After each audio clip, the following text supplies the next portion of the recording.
All right. Traditions as a guide to healthy relationships. I'm going to give you just a very, very brief introduction as to how and why all this came about.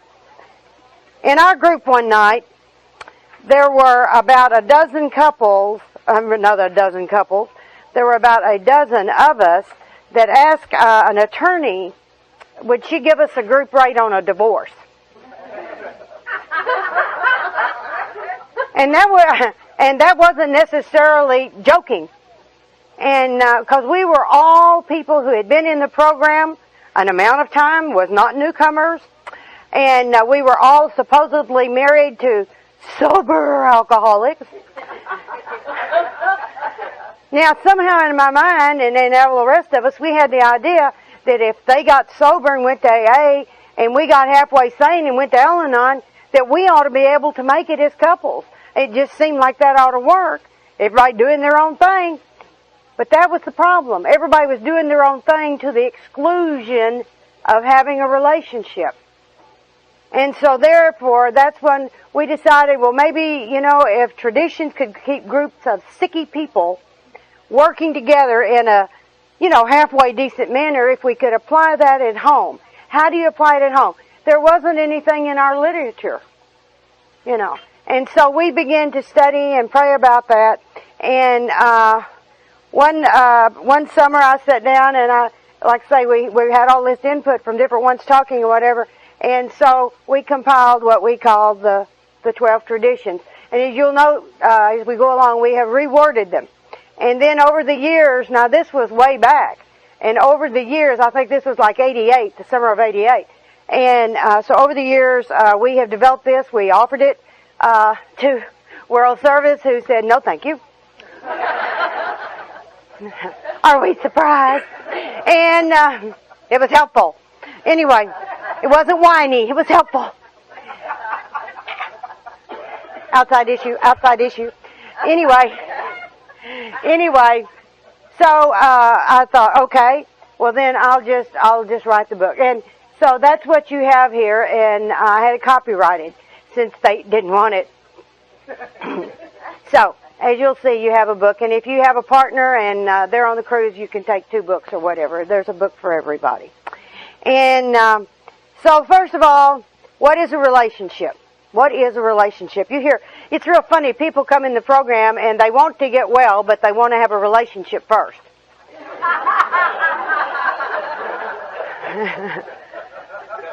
Well, sick calls to sick. We wonder about that. But it's the joining or connection of 2 or more individuals in some manner. And people say, well, I'm not in a relationship. I don't know anybody that's not in a relationship of some kind. Don't you have one with God? Don't you have one with a mother, a father, a brother, a sister, the next door neighbor? People that you go around that you're a human being. I develop relationships on an airplane, sometimes the person next to you, you begin to talk to one another. And that is a type of relationship. That's where you're relating to one another. That kind of thing. So, it doesn't make any difference if you're married, single, looking, trolling, whatever. If you will follow some of the guidelines, it might help you. So with that, tradition 1. Our common welfare comes first. A healthy relationship depends upon unity. Now, in order to have unity in a relationship, I have to have unity within myself. It has to start with me. If I'm not okay on the inside, I don't have anything to bring to the relationship. In fact, I will be just the opposite. I will be looking for the relationship to fix something that's wrong inside of me. You've got to be okay. You can't transmit that you do not have. So, to do that, in order to be okay within myself, that's where you have to be able to practice the 12 steps. I think everybody, when they come in and immediately they want the relationship, they miss their focus. When you first get here, focus on yourself. Focus on getting yourself right with God and clearing up the wreckage of your past, finding out who you are and what you are about. Then work on a relationship. And see, that's what had scared me. I saw people who had been in recovery 25, 30 years, both of them, and they're getting divorces. And I'm going, my God, you mean I went through all this crap and now that he's not drinking, he's going to go off with somebody else, you really want to kill him then. You really want to kill him then. It's not funny. It's not funny. But we saw things like this happening, and that's when, it was like, hey, can't we work this stuff together? We got sick together. Let's get well together, And also we found that there were a lot of people in both fellowships that didn't understand each other. And so this was also another way for the two fellowships to work together very well, because that's a relationship. So the way to have unity within myself is to develop the relationship with my higher power, to develop an ongoing God consciousness. Being aware that God is the most important relationship I'm going to have, because it's the only one I'm never going to leave or lose. Let's face it. I may turn away, but God is always there. Now, I can't transmit God in my life and working through me if I don't have it on the inside of me, if I'm not in contact with God. And so I have learned to practice the presence of God. And this is being God-centered instead of self-centered. And occasionally it happens, It happens the more that I use prayer and meditation in my life. The more that I take time for God, like any relationship. If you don't spend time with that person, it's a little difficult to develop a relationship. How do you develop trust?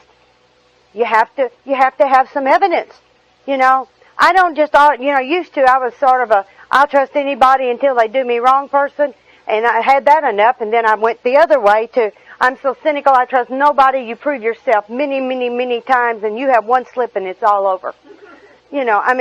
I went from one to the other. But to come back, you can see God never fails me. Sometimes, it's like I think God has a character defect. My higher power has a character defect. It's procrastination. God does not do things when I want Him to. Usually what He does is always better than what I thought He should have done in the long run. But the timetable is really screwed up, To me, there's the God time and then there's my time. And my time is, I want to know about 48 hours in advance, and at a minimum. And sometimes when it's major stuff, I want to know about 2 or 3 years in advance. Then I know that no matter what happens when I get there, this is going to happen. Now, the truth of the matter is, that is the truth. When I get there, God is going to be there and take care of whatever happens. But I forget that when I'm over here looking out yonder.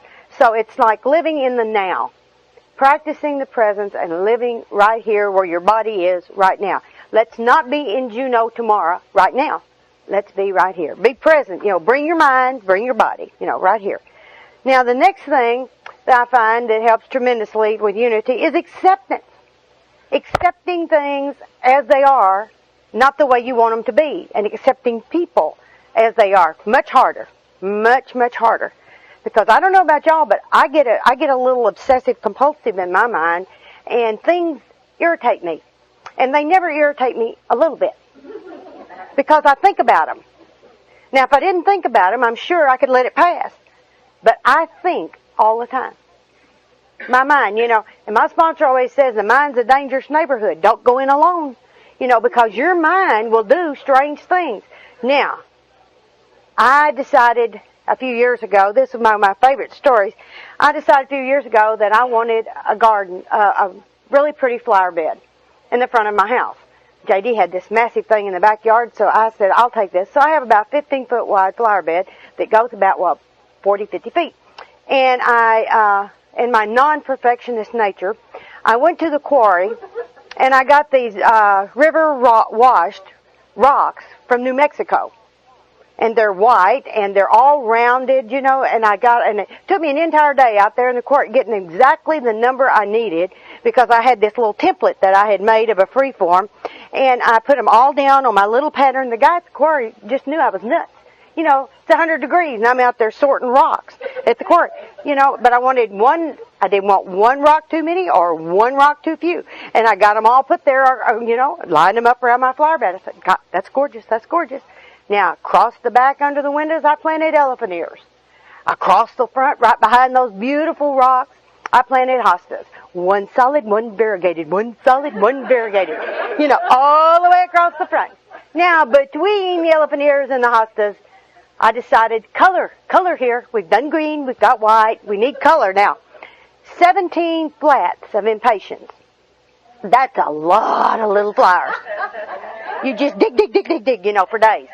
Okay, you get them. Now, at home, I don't know, we have the commercials, for Miracle Grow. And the guy gets up there and he said, got 50-pound tomato here, using Miracle Grow. And I said, Miracle Grow's what I need, So, now the instruction says Miracle Grow once a month. Well, if once a month is good, once a week should be better. So now I have 4-foot-tall impatiens. People driving by going, my God, you ever see impatiens like that? I mean, I got hostas that are this here. I mean, we're talking major flowers out here. And I'm being very, very humble and going, yes, they're mine. I did that. And so, one day I come home from the meeting and there's a hole in my flower bed. I'm talking about a massive hole in the middle of my impatiens. Now, do you realize what a tragedy this is? You see, if there's a hole in the impatiens, that means they're broken off. They're very tender little plants, and they're broken off even with the ground. Even if you plant more, they're never going to be the same height. It's ruined. It's ruined. What did this? I'll kill it. Well, as it turned out, it was one of my less favorite animals in the whole world, a cat. I don't like cats. I was attacked by a cat when I was a child. I have never liked cats. And it is the dreaded cat. It is a giant calico cat. Now, not being around cats that much, I don't realize exactly what's going on here. And the fact is, with my nice tall plants, I have created the jungle for them to lurk and to eat my birds that I have the bird feeders out for. I've provided them the natural habitat for stalking and pouncing, But I don't realize that, because I don't know anything about the nature of the cat other than they love to irritate me. Have you ever noticed dogs will stay away from people who don't like them? Cats, on the other hand, will rub all over you. It's like, ha, you hate me. Okay.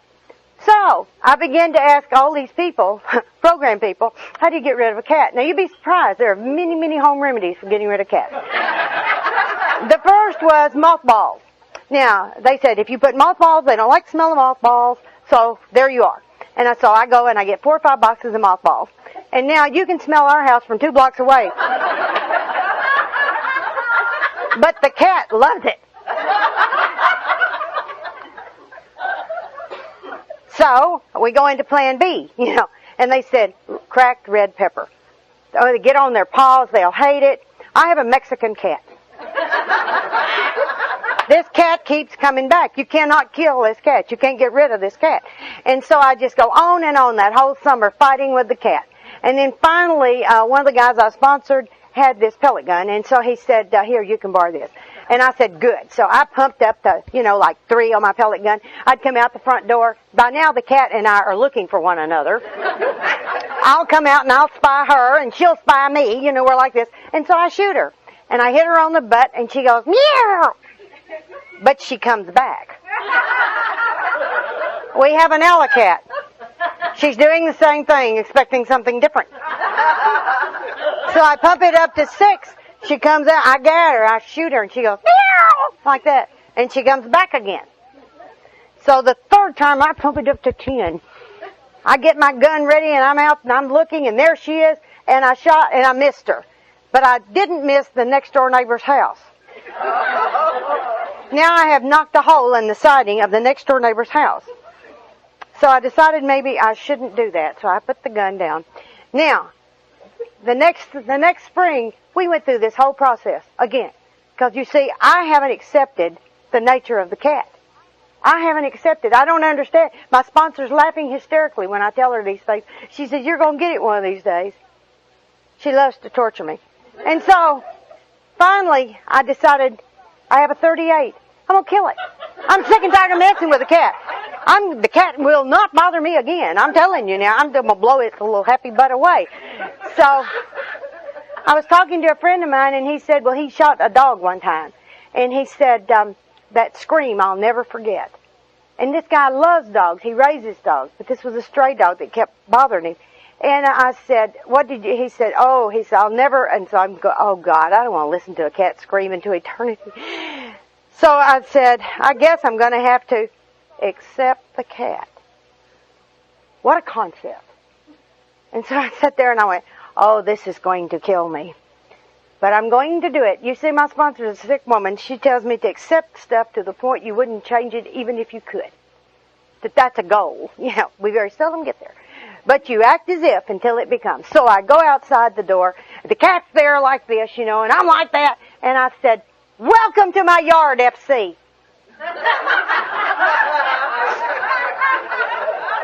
Well, I've named the cat over a couple of years, I said, you can be my yard cat. Eat the squirrels, eat the birds. What do I care? Make yourself at home. This is your yard. I went back in the house. JD's dying laughing. I'm about to gag, Next morning I get up doing my breathing, prayer, meditation. I'm standing looking out the front window.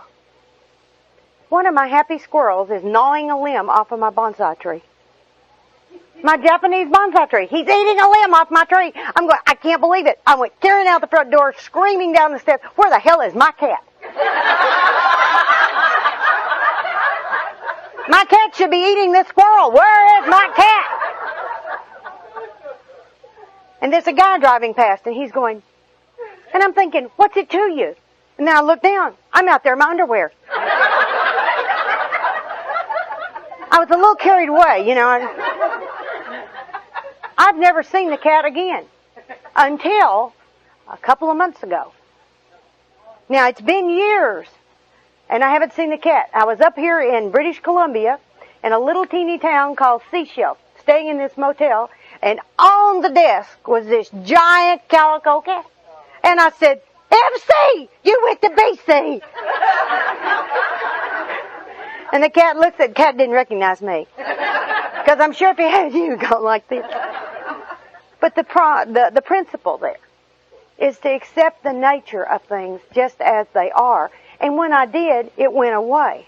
There's something that happens when you accept the person or a situation exactly as it is, then the war inside you goes away and you're more able to deal with things.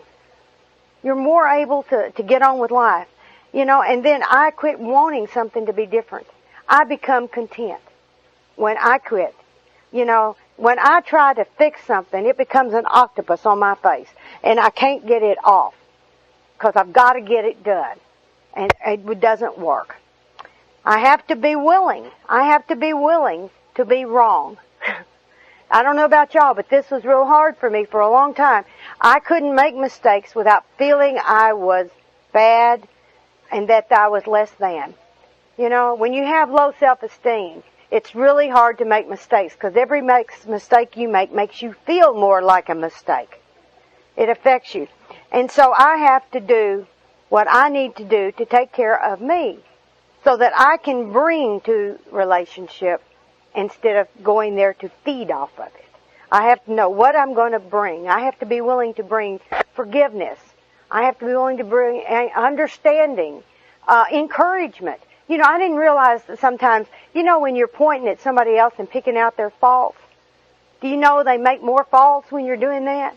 When you're constantly, because see, now they're, oh God, I've got to do it right, I've got to do it right. And the harder you try to do it right, the more you screw up. At least that's my experience. When I'm trying to do something so right, I become so focused on it that I screw up a lot.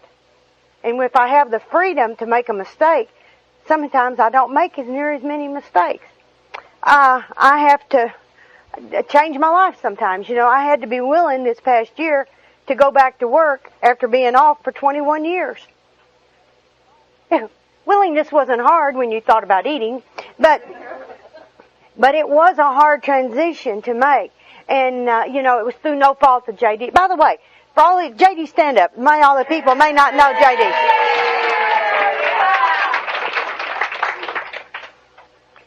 No, his company was sold, and the new company came in and changed a bunch of things, and they changed a lot of things, which made it necessary for me to have to go back to work.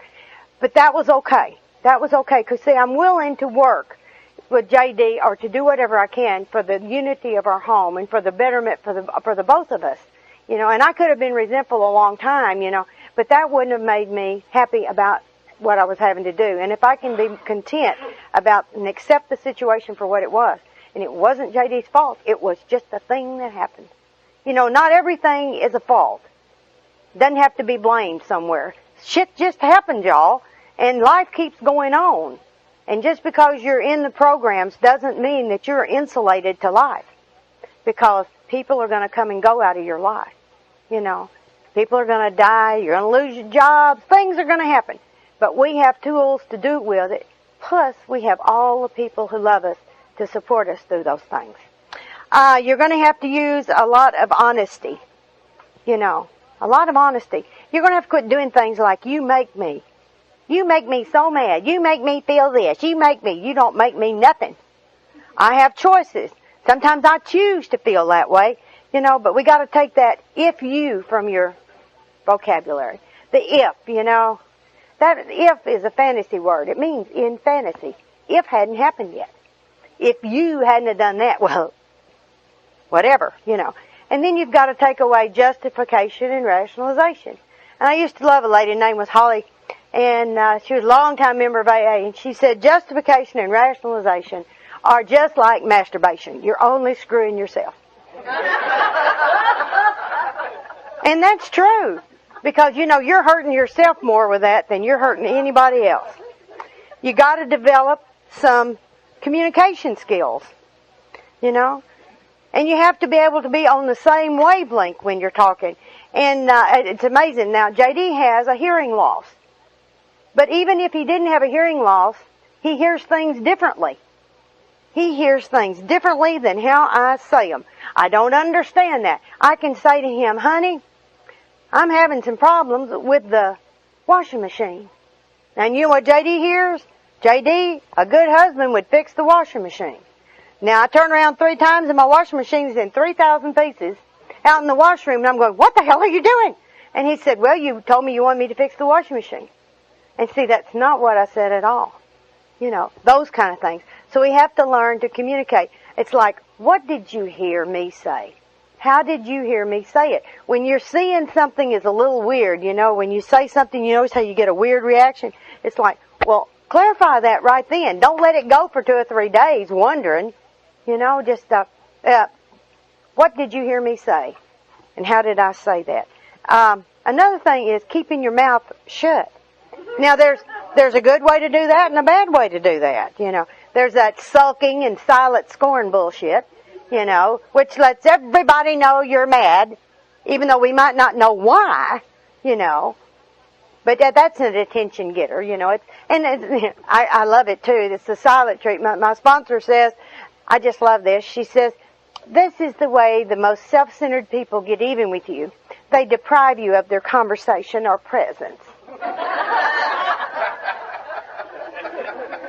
It's like, isn't this a big loss? You're going to keep your mouth shut.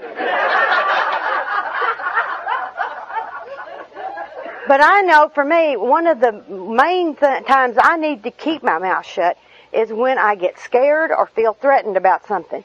Because that's when I feel backed up, and that's when I lash out to keep you away. That's when that mouth will come, and say things that'll make you stay away from me because you're scaring me. JD came home one day and said he was going to build a boat in the backyard. I just went into a phobia. And instead of saying to him, JD, that scares me. That idea scares me. That sounds very expensive. We're struggling over here. Money seems to be the things we thought about. Money, sex, those kind of things. But they don't come out exactly like that. And instead, what I try to do is convince him that he's got a bad idea. And then that way, I don't have to say, that scares me. And so I'll say, honey, we don't need a boat. He said, I don't care. I want a boat. I'm going to build a boat. And the more I tell him he doesn't want it and he doesn't need it, the more determined he becomes that he's going to have it and do it. If for no other reason, just because I said so. And if I could have kept my mouth shut and said, oh, it might not have turned out. I saw aircraft drop tanks coming into the backyard, and I go, what the hell are that? He said, I decided now I'm going to build a party barge. Well, when we got through, it was big enough to sail in. but you couldn't get it out of the backyard.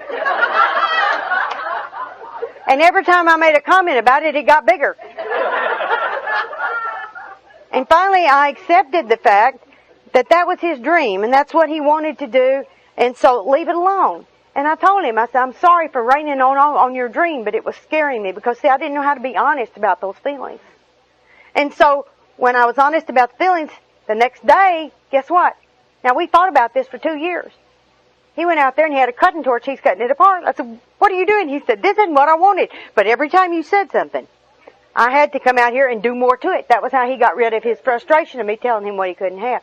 Because it wasn't anything he wanted. He's got this fantasy that he's a fisherman. He's a boat builder. I mean, he's built 5 or 6 boats now, and each one gets progressively larger, but we can get them out of the yard, that's the main thing here. But it was communicating, feelings and logic don't have to have anything to do with one another. Feelings aren't necessarily facts. They're not necessarily logical. Feelings just are.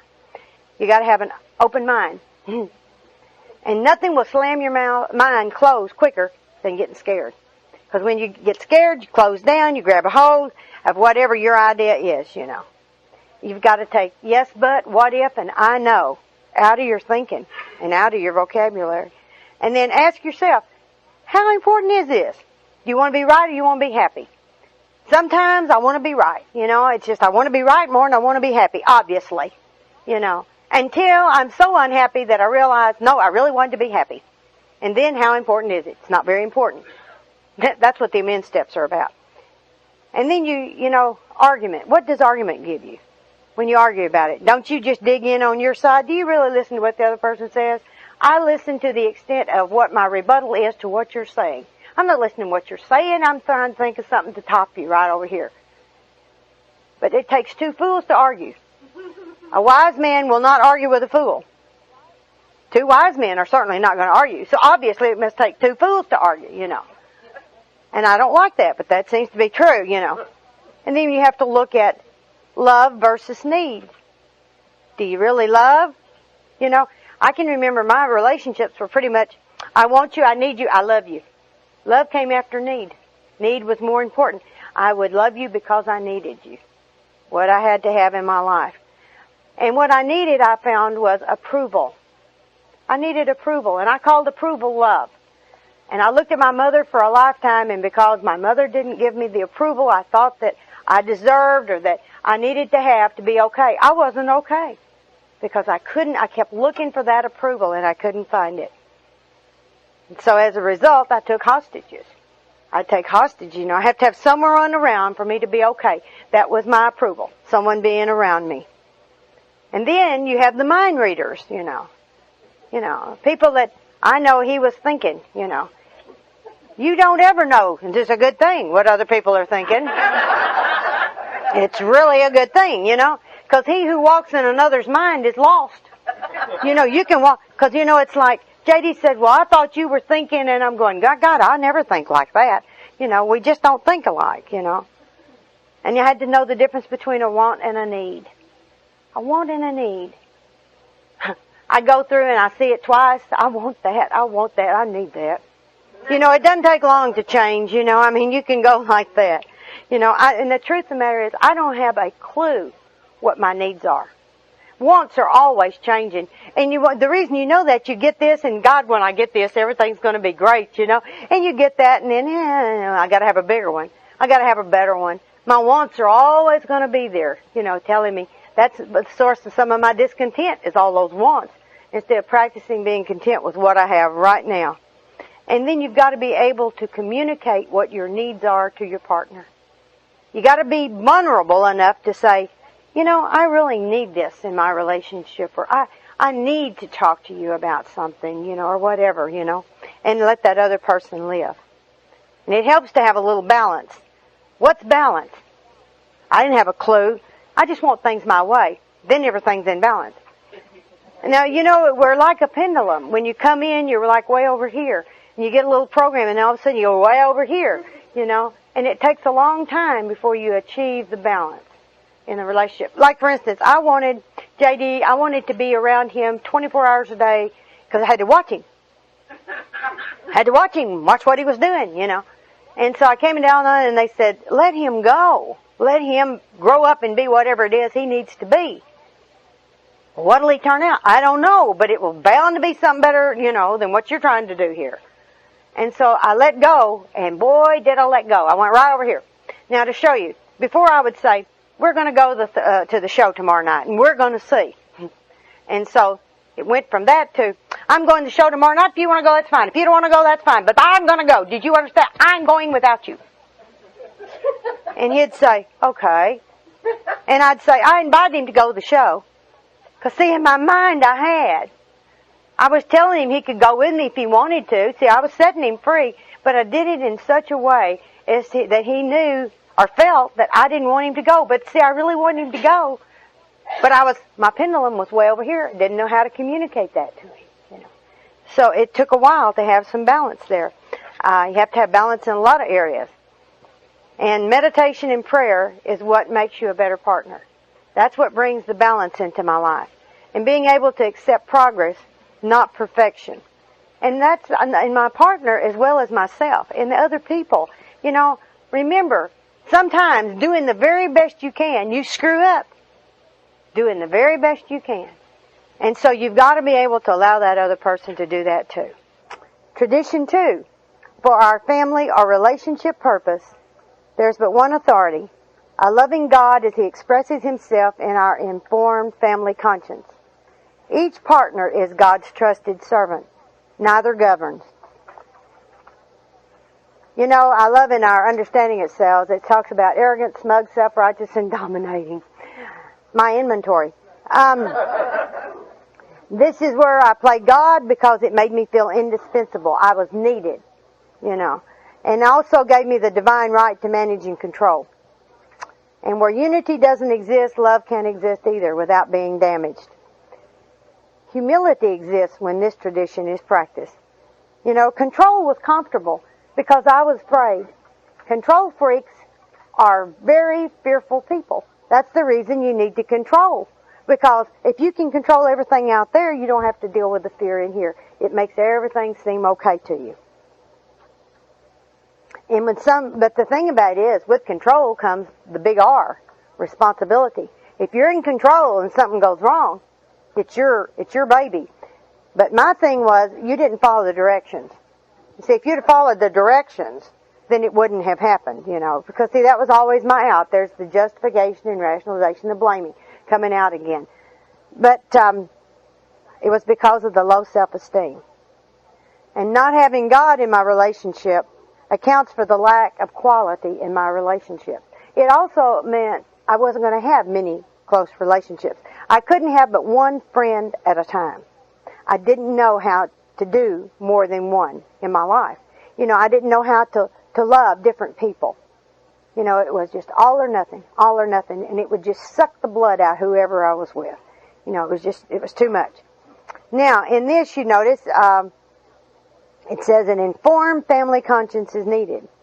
Well, how do you have an informed family conscience? That's when you sit down and everybody brings the information they have to the table. And you listen to each. Everybody has the input.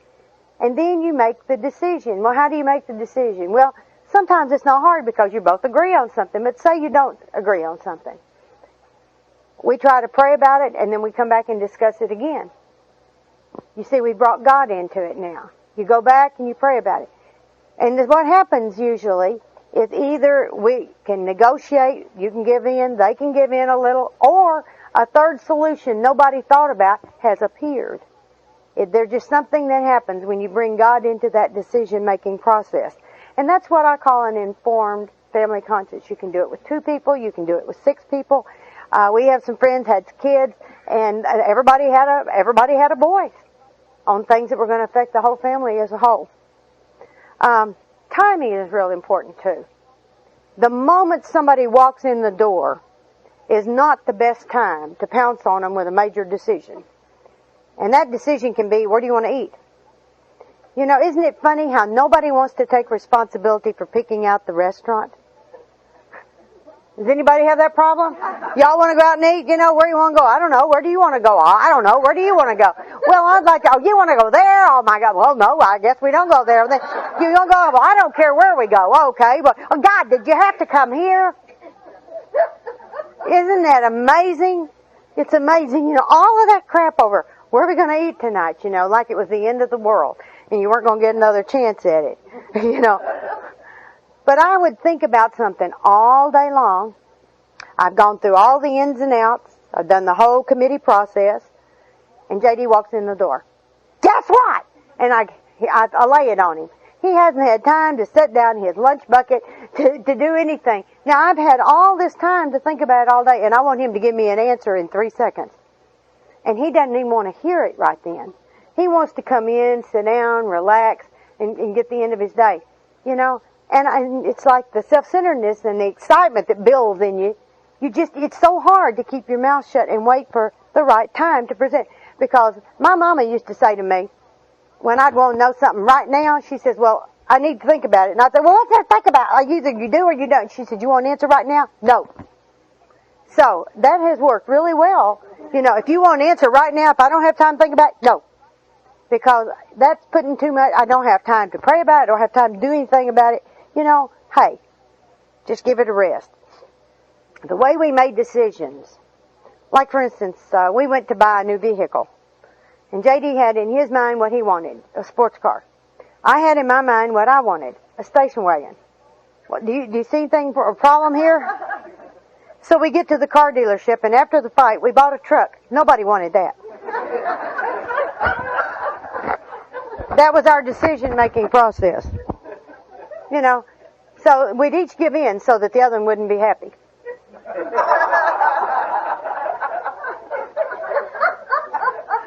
I could have got a smaller car. He could have got a larger car, but we bought a truck since nobody wanted that. Also, on the decisions, on our group conscience, we will pray, God bless it or block it. You know, on those things where you really just don't know, you've prayed about it, and you say, well, I just tell God, you know, I mean, okay, I really want your will. I don't know what it is. But here's what I'm going to do. Because I haven't got anything either way, I don't know. So if we're not supposed to do it, block it or bless it. And sometimes I wonder about that, but I find later when I feel like I've really made the wrong decision, and I wonder why God didn't bless it or block it type thing, it's like I had a lesson to learn there that I would never have learned if I hadn't gone and done it. And so you're going to learn one way or another. So the learning is a blessing. You have to remember that. In the learning comes the blessing. Allowing him the courtesy. That's another thing that's very important here is courtesy. Courtesy in the home. We usually treat complete strangers with more courtesy than we treat the people who we love the most. You know, if you're busy standing out there at the elevator thinking and poring over stuff and somebody says, excuse me, could you tell me what floor such and such is on? We would be very nice and what have you. If that was my loved one, can't you say I'm busy? My God. You know, I mean, you just go off on them, you know. But I found that by saying please and thank you and showing some courtesy is just a form of love in action. You know, it's treating somebody with a little dignity and respect that you would like to have, you know. And you quit fighting so much. You really quit fighting so much. You know, one of the courteous things that I found was that where I had not been is that I made all these decisions regarding JD's things. And JD has his closet at home, and I would go in and I would rearrange his closet the way it should be. And then he couldn't find his things, you know. And then some of his things were gone because he really didn't need those. And, you know, I just had a tendency, you know, straightening, cleaning, you know, I'm an obsessive compulsive, things must be in order. JD, on the other hand, is a pack rat and he never knows where anything is. And you just have to allow him to have that space to not know. And you know, I went in there and I took his favorite pair of boots. These crummy old boots that he had had forever and a day. And I determined that these need to be thrown out. And so I put them out in the garbage. And so I noticed the next time I cleaned his closet, they were back in there. And he had opened it up, saw his boots, you know. He never said anything, he just put them back. That didn't tell me anything. I took the boots again. And we did this 3 or 4 times, and then finally it became a challenge. And so what I did was I put them in the bottom of the wastebasket in the kitchen, poured all the garbage and everything on it, and asked him to carry them out. He never would have thought of looking where I had told him to carry it out. And the boots went away. And then he noticed the boots were gone, and he wanted to know where the boots were, and so I told him that he had thrown them out. Ha ha. It wasn't really funny. And neither was the amends. You see, JD's boots, he has small feet. And JD's boots had to be special ordered.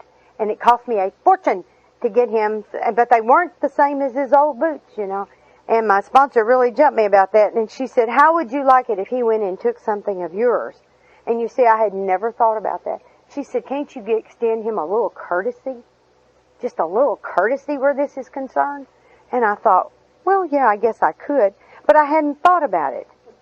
See, that was the thing. So many times when you're self-centered, you never think about how something is going to affect someone else.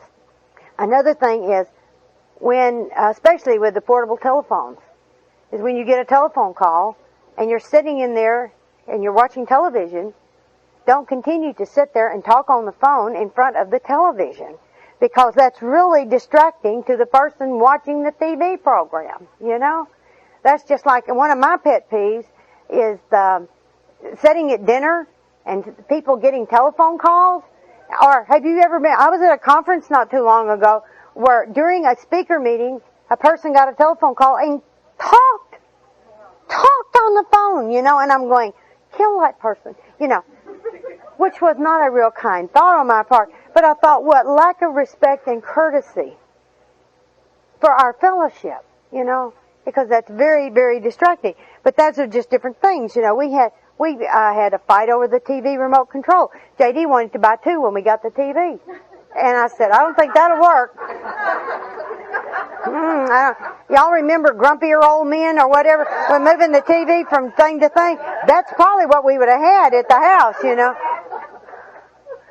But you know, the thing about decision making, men do things differently than women, because you notice that a man who cannot decide what pair of pants to put on, what shirt to wear, where to go to eat, can just know in a 16th of a second if he wants to watch a TV program.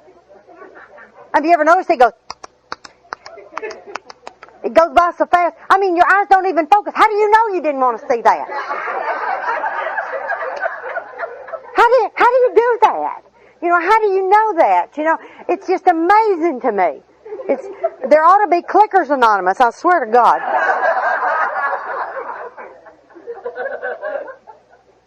We also had some problems with driving. His driving and my driving. It seemed that my driving annoyed him and his terrified me. You know, and so what do you do with that? What do you do with that? Well, we finally came to the decision that when we're in my car, I drive and he keeps his mouth shut. And if we're in his truck, he drives and I keep my mouth shut. So it just, you know, depends on how my nerves are, which car we go in. You know what I mean? You know, and he still had a little problem with the backseat driving. And so I got him an Etch-a-Sketch board and I said, here, use this, occupy yourself and leave me alone. And so he's very, very quiet. He's over there working. He made a driver's license. But, you know, that saved a lot of problems, the arguments and everything. And sometimes it's very hard to keep your mouth shut.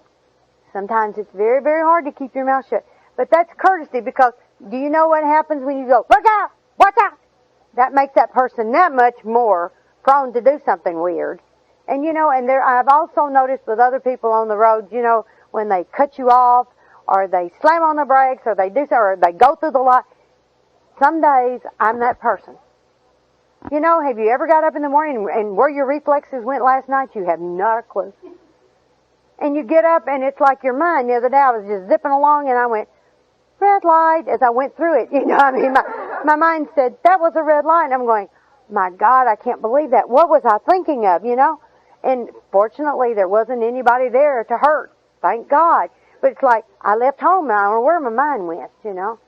But that's not paying attention. But to be courteous when somebody else does something like that, I try to pray for them instead of blowing the horn, flipping them off, or cussing at them like I used to do. Because I know that when I screw up like that, I don't need somebody yelling at me or whatever. I feel bad enough about it already. Because I hate it when that happens. I hate when something like that happens, that I realize that I'm not safe, and I'm just grateful that God is looking out for me.